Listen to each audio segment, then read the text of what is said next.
उठो ना। अरे कश्मीर जाने का कितना खर्चा है मालूम है? कितना? कम से कम 1000 रुपया। अरे इतना पैसा कहाँ है हमारे पास? ये सब मुझे नहीं मालूम, जाओगे कि नहीं बताओ। अरे लेकिन इतना रुपया आएगा कहाँ से?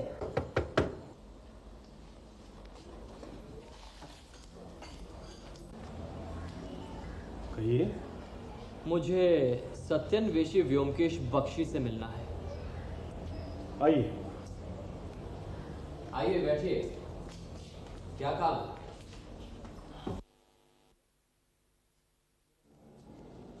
ये रही आपकी फीस। मेरा काम कुछ अजीब सा है, इसलिए अगर अचानक मेरी मौत हो जाए तो मेरी मौत किसने और कैसे की, इसकी तहकीकात आप करेंगे।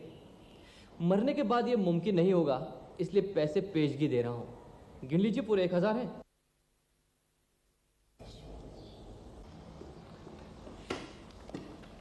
आपसे कुछ सवाल करूंगा, लेकिन आपका काम करूंगा या नहीं ये आपके जवाब पर निर्भर है। तब तक ये नोटों की गड्डी यहीं पर रहने देते हैं। नहीं, थैंक यू।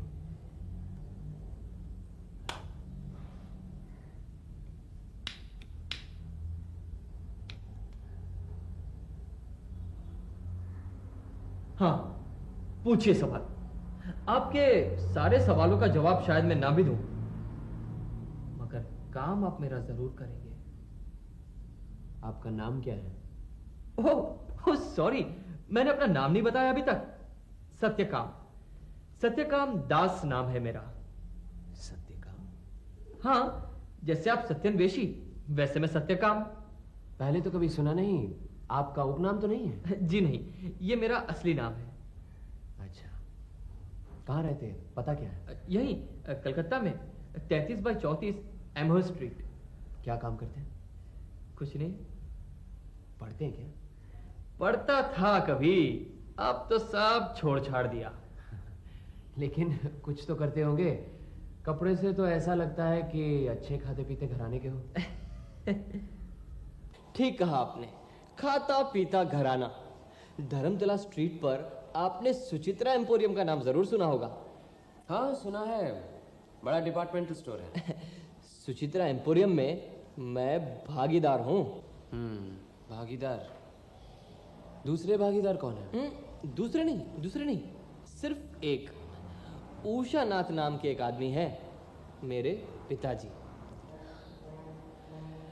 ये एम्पोरियम तो काफी दिनों से है। हाँ, मेरी माँ के पिताजी ने इस एम्पोरियम की स्थापना की थी।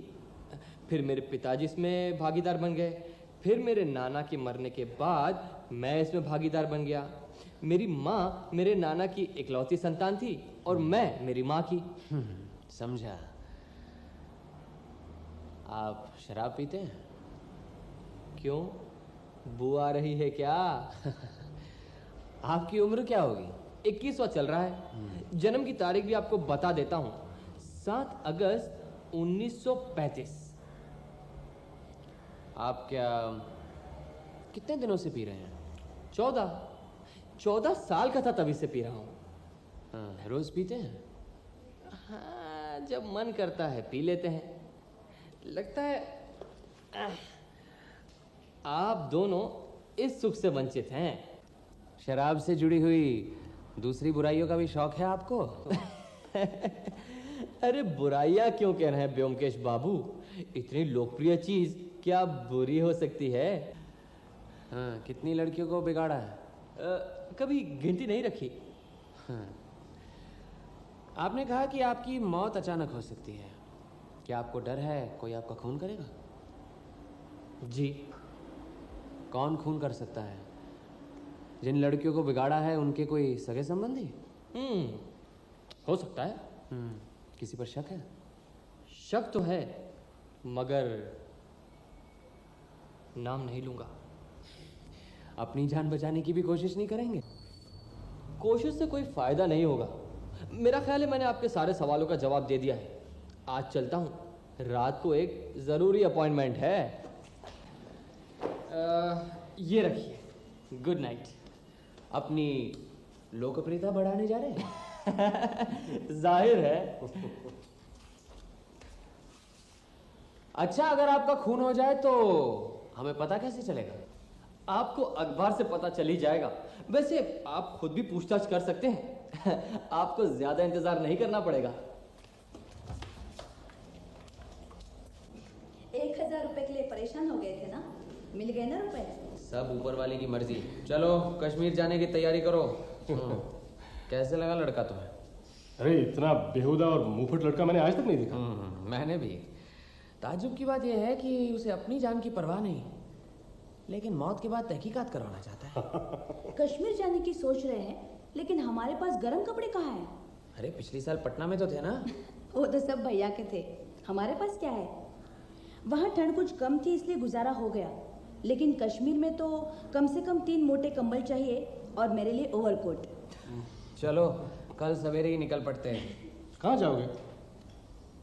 सुचित्रा एम्पोरियम, 1 पंथ 2 काज। लो संभालो।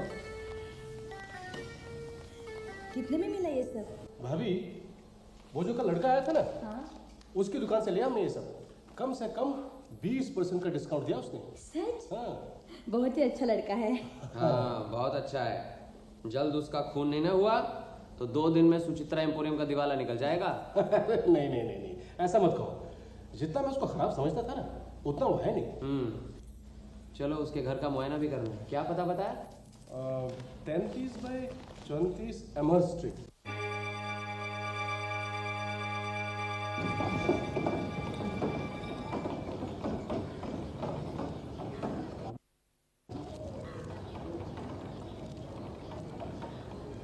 पंकज बाबू,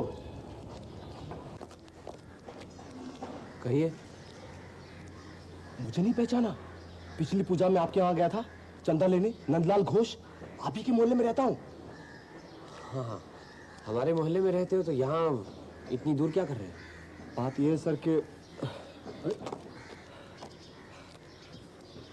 इरादा क्या है?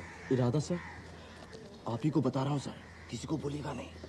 उस सामने वाले मकान में एक लौंडा रहता है, उसकी मरम्मत करनी है। अच्छा, क्यों? तो सर बात यह है कि वजह है सर, लेकिन सर आप इस मोहल्ले में क्या कर रहे हैं? आप इस मोहल्ले में किसी को पहचानते हैं? सत्यकाम को पहचानता हूँ। क्यों?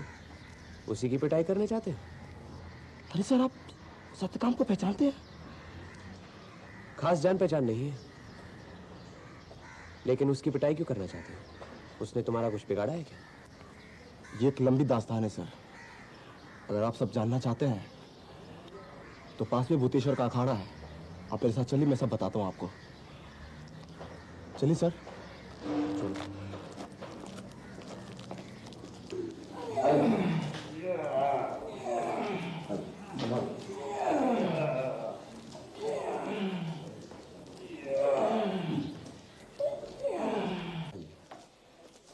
यही हमारे अखाड़े के उस्ताद भूतेश्वर बाग। और भूतेश्वर उस्ताद ये मशहूर जासूस व्योमकेश बख्शी, और आप हैं इन्हीं के दोस्त अजीत बाबू। सत्यकाम को पहचानते हैं? तो तुम पुलिस के आदमी हो और उस लौंडे के सलाहकार? जी नहीं, ना तो मैं पुलिस का आदमी हूँ, ना ही सत्यकाम का सलाहकार। सत्यकाम से जान पहचान तो बस एक ही दिन पुरानी है। हम सिर्फ ये जानना चाहते हैं कि सत्यकाम की पिटाई क्यों की जा रही है। अरे वो लौंडा छटा हुआ बदमाश है। मोहल्ले के शरीफ आदमियों ने शिकायत की है कि वो लड़कियों को छेड़ता है। ये शरीफों का मोहल्ला है, यहाँ गुंडागर्दी नहीं चलेगी। आया समझ में? चलो निकल चलते हैं, कहीं सत्यकाम का बदला हमसे ही न ले लें। देखिए, अगर मोहल्ले का कोई आदमी बदमाशी कर रहा है तो उसे वाजिब सजा देना मोहल्लों वालों का ही काम है। ये काम कोई दूसरा क्यों करेगा? अगर आप लोग समझते हैं कि सत्यकाम को आप लोग अगर आड़े हाथ लेना चाहते हैं तो हमें कोई एतराज नहीं है, लेकिन उल्टा मैं तो यही समझता हूं कि थोड़ी उसकी धुलाई हो तो शायद संभल भी जाए। लेकिन आप सबसे एक गुजारिश है कि खून खराबा ना करें। तभी तो सर ये जिम्मा मैंने लिया है, ताकि मैं उसकी अच्छी तरह से मरम्मत करूं और खिसक जाऊं। मैं तो इस मोहल्ले का हूं नहीं, इसलिए मुझे कोई पहचानेगा नहीं। भाभी जरा चाय भिजवा देना। वही होता है जो मंजूर खुदा होता है। क्यों, क्या हुआ? कल रात सत्यकाम दास मर गया। हैं? कैसे मर गया? मालूम नहीं, ये सुनो, आज रात करीब आधी रात के बाद धर्मतल्ला की प्रसिद्ध दुकान सुचित्रा एम्पोरियम के मालिक सत्यकाम दास की मृत्यु संदेहजनक अवस्था में हुई। पुलिस तहकीकात कर रही है। उसे सचमुच मालूम था कि वो ज़्यादा देर बचने नहीं वाला, लेकिन इतनी जल्दी। मैं तैयार होता हूँ, अभी निकलना है।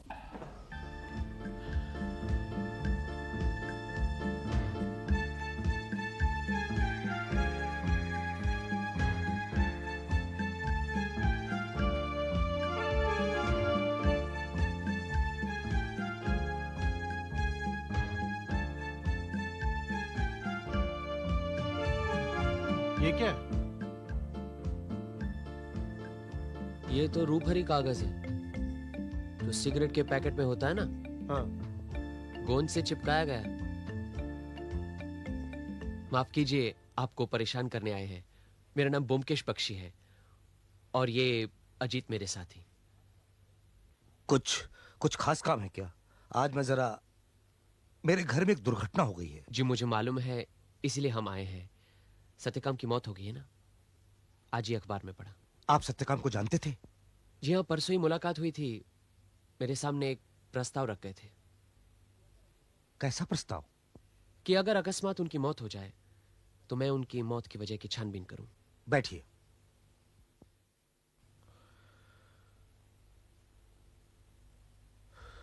ठीक है, बताइए क्या करना होगा। कल रात कब और किस तरह सत्यकाम की मौत हुई, कुछ बता सकते हैं आप?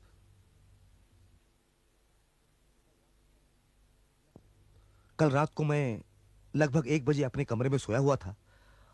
अचानक जोर की आवाज से मेरी नींद खुल गई। लगा आवाज दरवाजे के बाहर से आई है और मैं। माफ कीजिएगा, आपके सोने का कमरा कौन सा है? ऊपर वाला कमरा। मैं अपने कमरे में अकेले ही सोता हूँ। मेरी पत्नी बगल के कमरे में सोती है। और सत्यकाम कहाँ सोता था? सत्यकाम तो यही नीचे सोता था, वो दरवाजे के पास वाला कमरा जिसमें ताला लगा हुआ है, ठीक उसके ऊपर ही मेरी पत्नी सोती है। अच्छा, कौन कौन रहता है यहाँ? हम दोनों के अलावा मेरा भतीजा और मेरी भतीजी। कब से है वो? 1 साल पहले उसके पिता गुजर गए। माँ पहले ही चल बसी थी, तब से वो मेरे पास ही रहती है। और कोई है, नौकर वगैरह? हाँ, एक नौकर है, सहदेव। अच्छा, बताइए आगे क्या हुआ? हाँ, आवाज सुनते ही मैं दरवाजा खोलकर बालकनी में गया। नीचे अंधेरा था, कुछ दिखाई नहीं दे रहा था। तभी सहदेव के चीखने पुकारने की आवाज सुनाई दी। मैं दौड़कर नीचे आया, देखा सहदेव ने दरवाजा खोल दिया है। पास ही सत्यकाम औंधा पड़ा हुआ है। उसकी पीठ में गोली लगी हुई है। बंदूक की गोली? हाँ। सत्यकाम रोज देर से आता था। सहदेव बरामदे में ही सोता था। खटखट की आवाज सुनते ही वो दरवाजा खोल देता था। कल आवाज आने पर दरवाजा खोलने से पहले ही किसी ने सत्यकाम पर पीछे से गोली चला दी। मौत गोली से हुई। फिर क्या? फिर पुलिस को इत्तला कर दी। सत्यकाम के कमरे पर ताला कौन लगाता है? वो खुद। जब भी वो कहीं जाता था, खुद ही कमरे में ताला लगाकर जाता था। और उस ताले की चाबी क्या पुलिस के पास है? हाँ।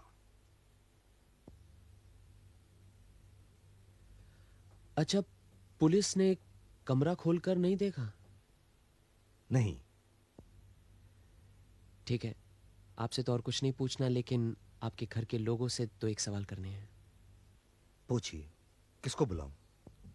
आपका नौकर सहदेव घर पर होगा अभी? जी हाँ, बुलाता हूं। सहदेव! तुम कल रात को कहाँ थे? हुजूर, मुझे कुछ नहीं मालूम। मैं पूछ रहा हूँ कि कल रात को जब सत्यकाम ने दरवाजा खटखटाया था, तब तुम क्या जगे हुए थे? हुजूर, मुझे कुछ नहीं मालूम। कोशिश करो, याद करने की कोशिश करो कि तुमने उस वक्त किसी गोली की आवाज सुनी? नहीं हुजूर, मुझे कुछ नहीं मालूम। अरे ठीक है, तुम्हें कुछ नहीं मालूम, लेकिन गोली की आवाज सुनाई दिया नहीं? नहीं हुजूर, कुछ नहीं मालूम। देखो सहदेव, डरने की कोई बात नहीं, मैं सिर्फ ये पूछना। हुजूर, मुझे कुछ नहीं मालूम। जाओ, अपनी भतीजी को बुलाएंगे आप? सहदेव तुम जाओ, चुमकी को भेज दो।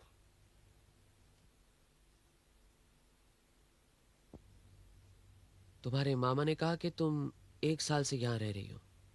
पहले कहाँ थी? मानिक तला। लिखाई पढ़ाई करती हो? जी, कॉलेज में पढ़ती हूँ। और तुम्हारे भैया? वो भी कॉलेज में पढ़ते हैं। अच्छा, कल रात तुम्हें कब पता चला? मैं सो रही थी, भैया ने जोर से कमरे का दरवाज़ा खटखटाया और मेरी नींद टूट गई। तुम रात को कमरे का दरवाजा बंद करके सोती हो? हाँ। सोने का कमरा कहाँ है, नीचे या ऊपर? नीचे, पीछे की तरफ, भैया के कमरे के साथ साथ। तुमने कोई बंदूक की आवाज सुनी? नहीं। नींद टूटने के बाद क्या किया? भैया के साथ इसी कमरे में आई, तब मामा टेलीफोन कर रहे थे। और तुम्हारी मामी? मामी यहाँ नहीं थी।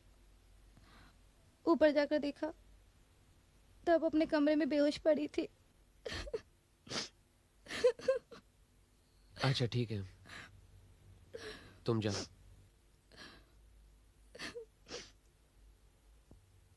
आपकी पत्नी से मुलाकात हो सकती है? क्या चाहते हैं आप? क्यों आए हैं यहाँ पर? क्षमा कीजिए, मेरा फर्ज बनता है, इसीलिए आप लोगों के सामने कुछ गुस्ताखी कर रहा हूँ। आपको तो किसी ने नहीं बुलाया, आपका यहाँ कोई फर्ज नहीं है। जाइए आप, हमें परेशान करने की कोई जरूरत नहीं। क्या आप नहीं चाहती कि सत्यकाम की मृत्यु के रहस्य का कोई समाधान हो? बिल्कुल नहीं चाहती। जो होना था सो हो गया। जाइए आप और छुट्टी कीजिए।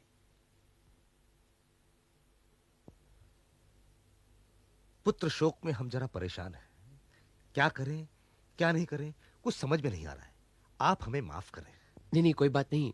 आप एक काम कीजिए कि अपने भतीजे को हमारे यहाँ भेज दीजिए कल। जरूर। आप जरा 1 मिनट बाहर आएंगे? हाँ हाँ, चलिए।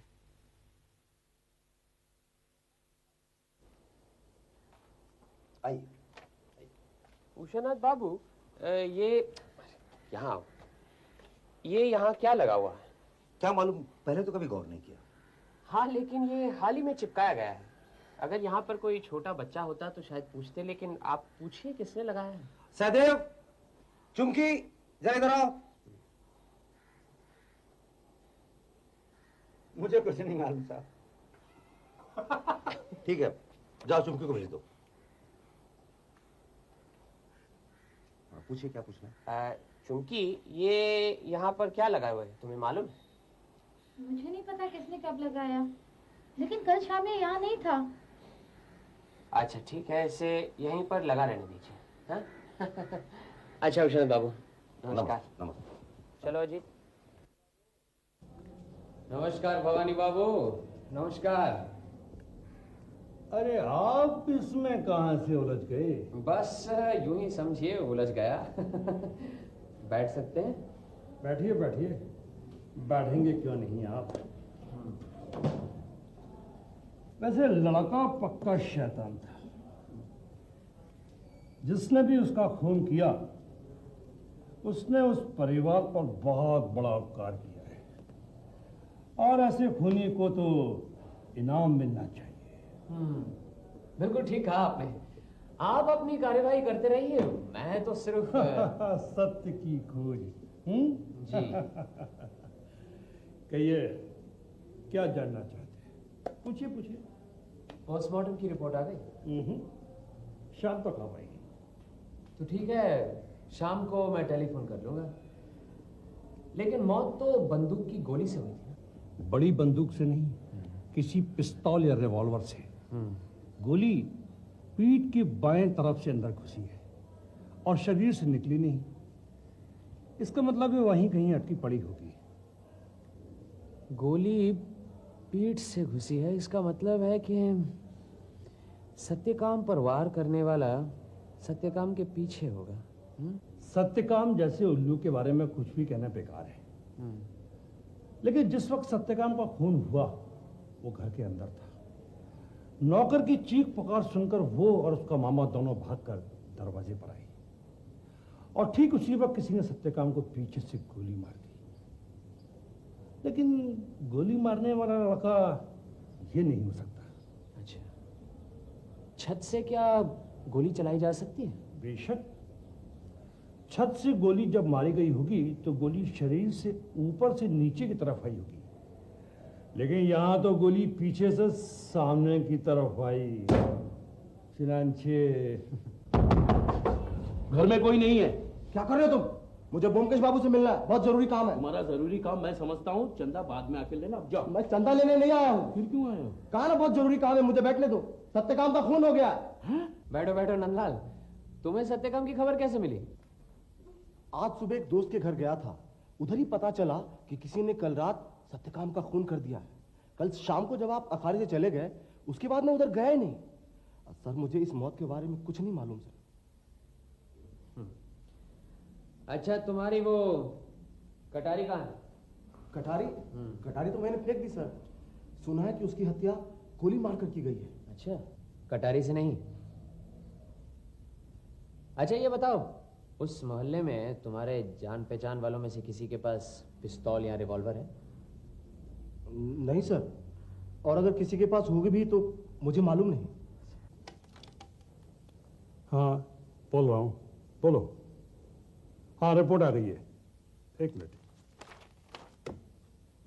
हाँ देखो, मौत रात के समय 12 से 2 के बीच में हुई है। और गोली 45 रिवॉल्वर की है।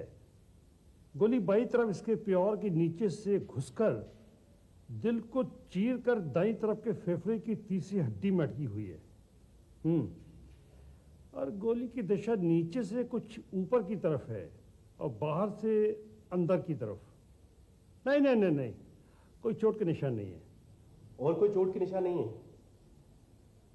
अच्छा, पेट में काफी शराब मिली थी। जी थैंक यू।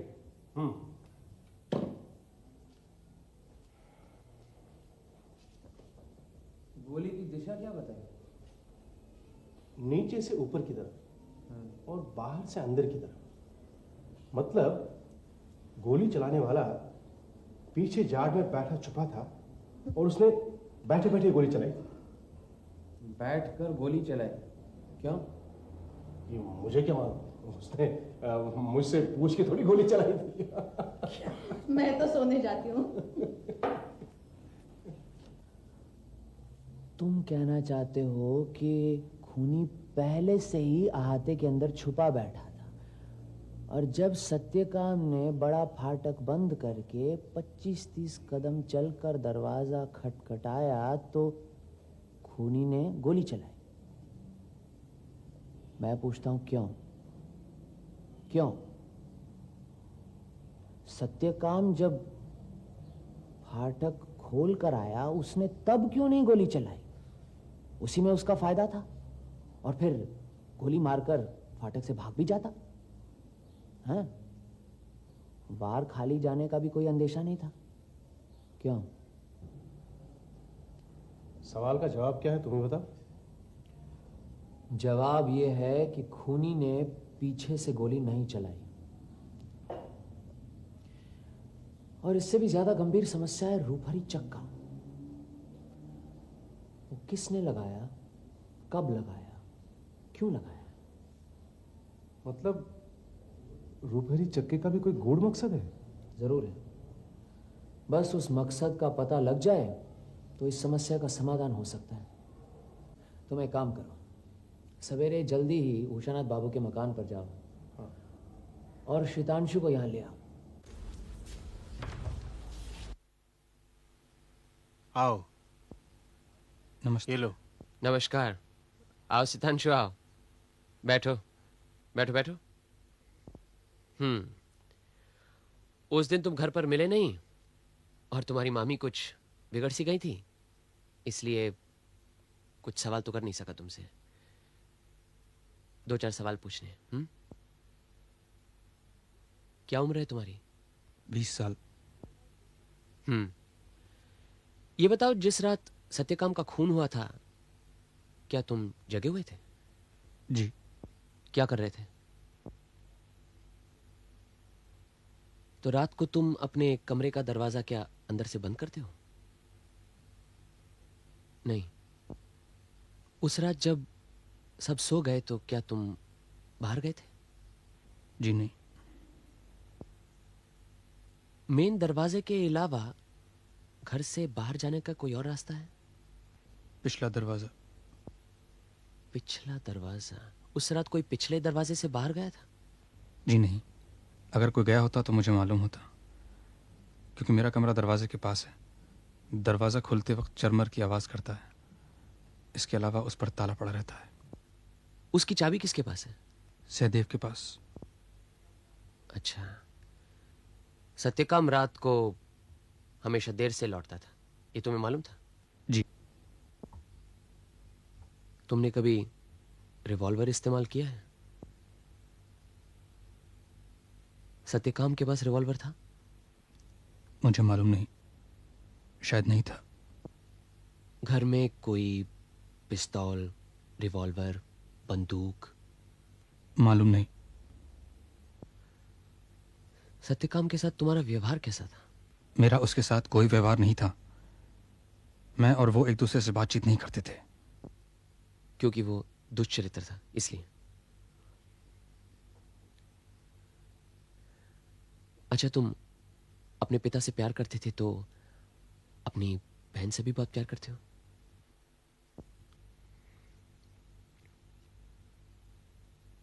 सत्यकाम का खून करने की कभी इच्छा हुई थी? कोई बात नहीं, मैं समझता हूं, लेकिन कभी चेतावनी तो दी होगी? दी थी। मैंने उसे साफ साफ कहा था कि उसने अगर इस किस्म की हरकत घर के अंदर की तो मैं उसे छोड़ूंगा नहीं। घर से तुम्हारा मतलब चुमकी से? अच्छा, उस रात नौकर की चिल्लाहट सुनकर तुमने जाकर क्या देखा? मैंने देखा बाहर सत्यकाम औंधा पड़ा हुआ था। लेकिन तुमने देखा कैसे? वहां तो अंधेरा था। उसके हाथ में एक टॉर्च थी जो जल रही थी।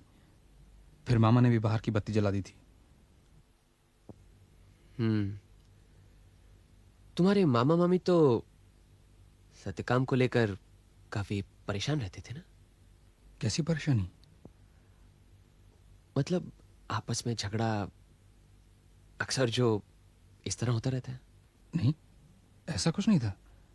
उन लोगों में कभी झगड़ा नहीं होता। बिल्कुल नहीं? नहीं, वो तो एक दूसरे से बात भी नहीं करते। बात नहीं करते? मतलब मामा मामी से बात नहीं करना चाहते, मामी उनसे बात नहीं करना चाहती। अच्छा, कब से? जब से मैं यहाँ हूँ। पहले जब हम मानिक तला में थे, मैं अक्सर यहाँ आया करता था। उस वक्त भी ये लोग आपस में बातचीत नहीं करते थे। आइए आइए, मैं आप ही के बारे में सोच रहा था। बैठिए। मैं इंस्पेक्टर भवानी प्रसाद जी के पास गया था। अच्छा। सोचा था कुछ जानकारी हासिल करूं, कुछ पता नहीं चला। सब भाग्य में लिखा है। इस लड़के की दुश्चिंता ने हम दोनों की जिंदगी बिगाड़ के रख दी। अब ये नहीं रहा तो सोचता हूं अपनी पत्नी को लेकर कहीं घूम आऊं। कलकत्ते के बाहर जाऊंगा, तभी मन को शांति मिलेगी। ये बात तो है, लेकिन आप कहाँ जाएंगे? कहीं भी, काशी, वृंदावन, दिल्ली, आगरा, लेकिन पुलिस को एतराज तो नहीं होगा? पुलिस को इत्तला करके जाइए ना। मेरे हिसाब से कोई एतराज तो नहीं होना चाहिए। फिर तो मैं कल परसों ही चला जाता हूँ। कलकत्ते में अब मेरा दम घुटने लगा है। तो क्या आप अपनी दुकान बंद करके जाएंगे? सुचित्रा? नहीं नहीं, वो हमारे खजांची है ना धनंजय बाबू, हाँ, वो चलाएंगे। अच्छा। वो हमारे ससुर के जमाने से हैं। और फिर मैं सोच रहा हूँ कि सितांशु है ना, वो भी दुकान संभाले। पढ़ लिख कर क्या करेगा, आखिर दुकान उसे ही तो संभालनी है।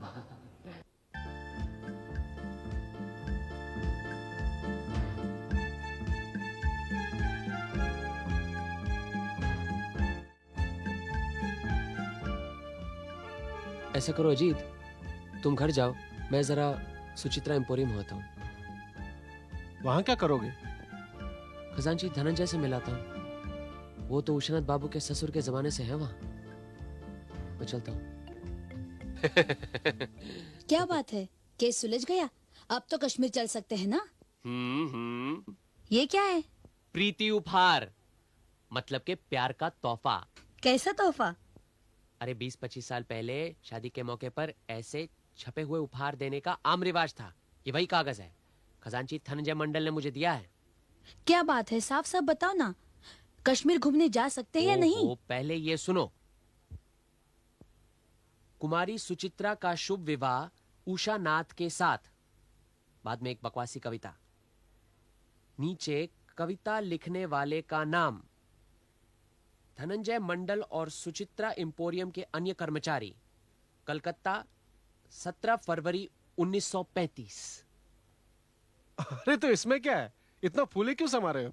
इसी में तो सब कुछ है, सत्यकाम की मौत के रहस्य का समाधान। इस कविता में? ओहो मूर्ख हो तुम, इस कविता में नहीं, शादी की तारीख में, 17 फरवरी 1935। कुछ समझे ही नहीं, मेरी बात सुनो। सत्यकाम ने अपने पैदा होने की तारीख बताई थी ना, मालूम है ना? हाँ हाँ बताई थी, लेकिन मुझे याद नहीं। मुझे याद है, तुमने अपनी डायरी में शायद नोट किया होगा, देखो। हाँ हाँ, लेकिन इस तारीख और सन से सत्यकाम की मौत का क्या संबंध है? बहुत बड़ा संबंध है। तारीख देखी? हाँ, 7 अगस्त 1935 लिखा है। उषानाथ की शादी हुई थी 17 फरवरी, सत्यकाम का जन्म हुआ 7 अगस्त, 6 महीने बाद। ये कैसे हो सकता है? नामुमकिन है ना? हाँ नामुमकिन है। तो सत्यकाम उषानाथ का लड़का नहीं है। तो फिर किसका लड़का है? ये मुझे नहीं मालूम। लेकिन इस तारीख और सन से सत्यकाम की मौत का क्या संबंध है भाई? ओहो, सत्यकाम का खून उषानाथ ने किया है। क्या?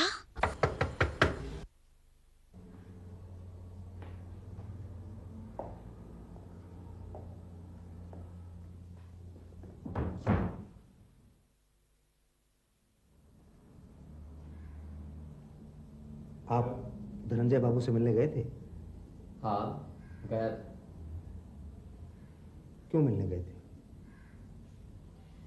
जो कुछ भी जानने गया था पता चल गया। क्या जानने गए थे? सब पता चल गया है उषानाथ बाबू, यहाँ तक के दरवाजे पर रूपहरी चक्का क्यों चिपकाया गया था वो भी। जो कुछ भी पता लगा है उसे अदालत में साबित कर सकते हैं? आपकी शादी की तारीख और सत्यकाम के जन्म की तारीख को छोड़कर बाकी सब तो साबित करना शायद मुश्किल होगा, लेकिन मैं कुछ साबित नहीं करना चाहता, सिर्फ जानना चाहता हूँ। सत्यकाम ने मुझे अपनी मौत के बारे में छानबीन करने को कहा था, और कुछ नहीं।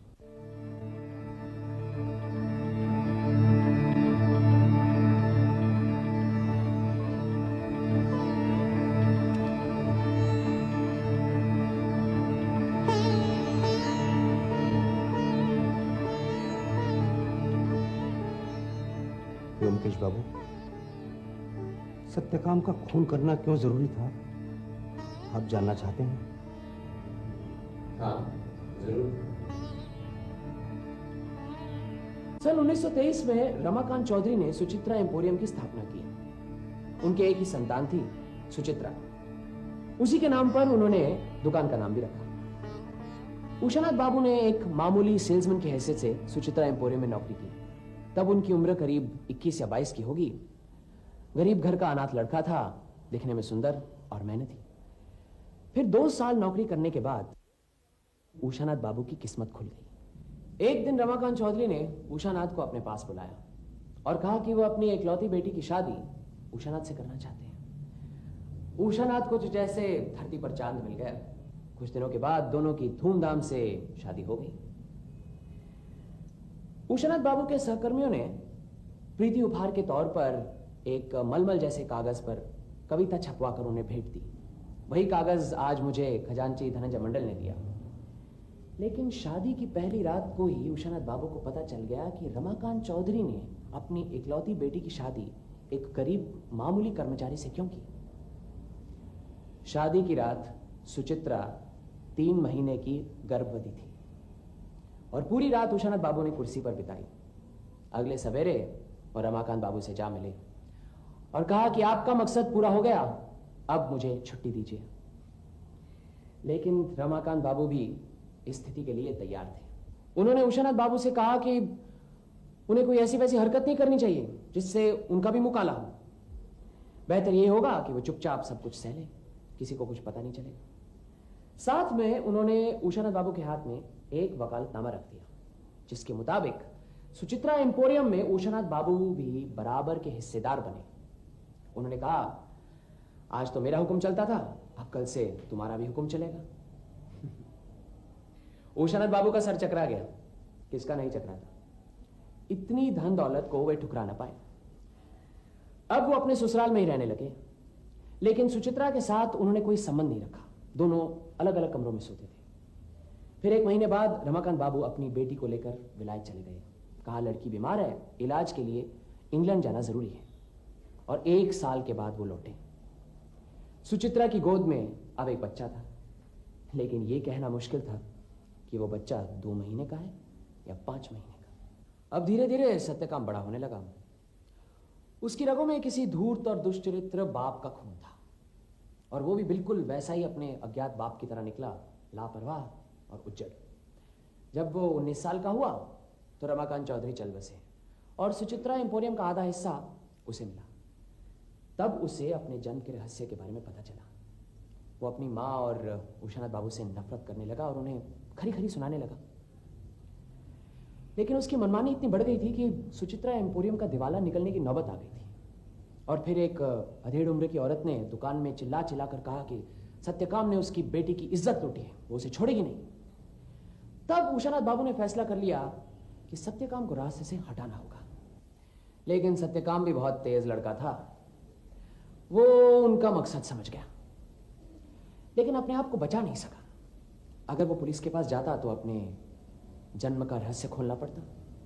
इसीलिए वो मेरे पास आया, लेकिन मुझे भी ये नहीं बता पाया कि कौन उसका खून करना चाहता है। उसे कहना पड़ता ना मुझे कि वो लावारिस है और उसकी मां उल्टा है, लेकिन वो मुझे अपनी जन्म की तारीख दे बैठा, और यही उसकी मृत्यु रहस्य की चाबी है।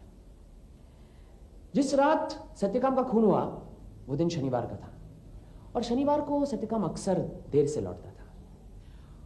उस रात करीब 10:30 बजे जब सारे नौकर खाना खा चुके थे तो उषानाथ बाबू चुपके से नीचे आए और दरवाजे पर एक रूपहरा चक्का चिपकाकर वापस ऊपर चले गए। अपनी बत्ती बुझाई और बालकनी में इंतजार करने लगे। करीब आधे घंटे बाद सत्यकाम आया। फाटक से दरवाजे का रास्ता जो है वो अक्सर अंधेरे में रहता है, इसलिए उन्होंने अपनी टॉर्च चलाई। दरवाजे पर आकर दरवाजा खटखटाया तो देखा कि नीचे चांदी के गोल सा कुछ चमक रहा है। नीचे झुककर देखा और तभी अपनी बालकनी से उषानाथ बाबू ने उन पर गोली चलाई। रिवॉल्वर की गोली सीधा सत्यकाम की पीठ से घुसकर उसकी सीनों की हड्डियों में जा फंसी। वह मुंह के बल वहीं का वहीं गिर पड़ा। टॉर्च जलती की जलती रह गई। जाने से पहले वो मुझसे कह गए कि करीब 21 साल से जैसे वो और उनकी पत्नी शमशान की जिंदगी जी रहे हैं। अब पिछला सब कुछ भुलाकर वो अपना जीवन एक नए सिरे से शुरू करना चाहते हैं। उन्होंने मुझसे अनुरोध किया कि उनकी जिंदगी की कहानी किसी के सामने मत दोहराओ, उन्हें जीने का एक मौका दो। अब तुम ही बताओ मैं क्या करूं।